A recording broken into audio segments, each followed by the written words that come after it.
There is a beautiful ancient Greek word, aletheia.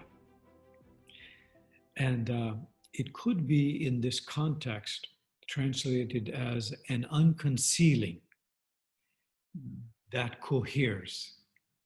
Unconcealing that coheres.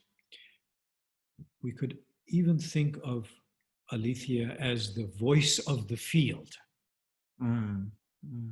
Speaking, the voice of the field speaking through each of us as we are involved in what you call field thinking.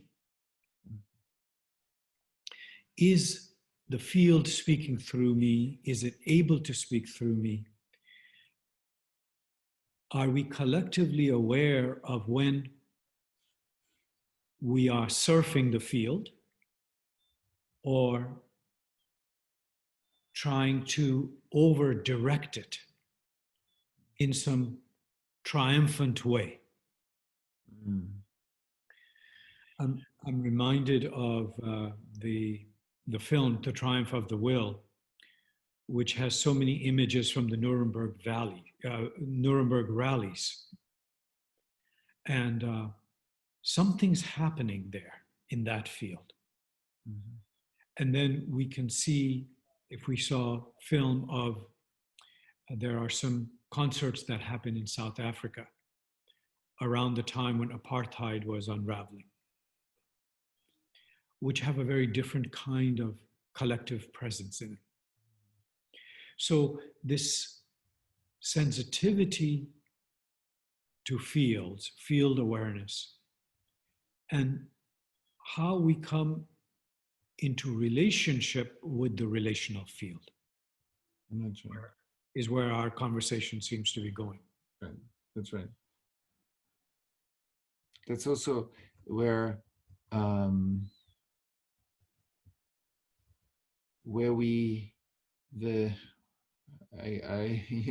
often call it the cloud computing. That's when I tune in with you and you tune in with me. We create a synchronized field between us, between our nervous systems, our perception.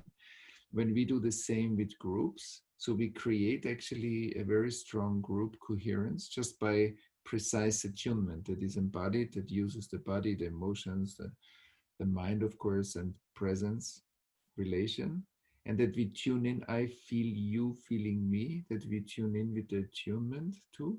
And so there is a coherence building function. And I believe the more precise we are dialed into that cloud computing that happens through us, that also I have seen many times that the more present and coherent groups are, the individual within the group, every individual, is invited into a higher probability of higher intelligence. So we become actually, we grow in the higher collective coherence. And now, I mean, we have seen in the past that sometimes that phenomenon is being directed or directs itself to a very beneficial cause. And sometimes the same phenomenon as you described has been willingly directed into another direction.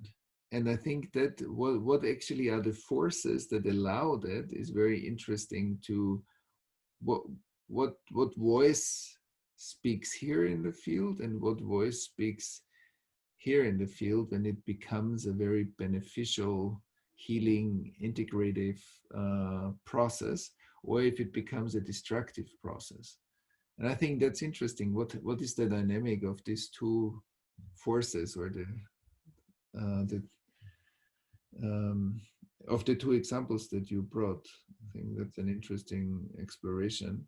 And the other one is also that we more and more train, and I think supported through the very technology that we are using now, or technology as such, is this kind of larger coherence or networks that actually on Mount Sinai, like when the collective revelation and God spoke to everybody, like to the whole Hebrew people, and everybody said, God spoke to me personally, to me, to my life.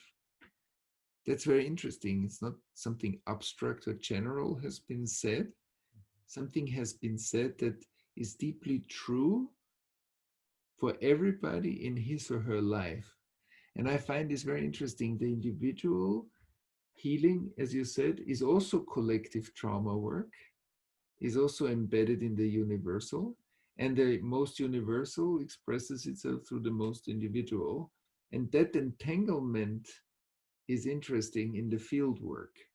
So, what ignites these collective networks to be able to do this deeper collective work?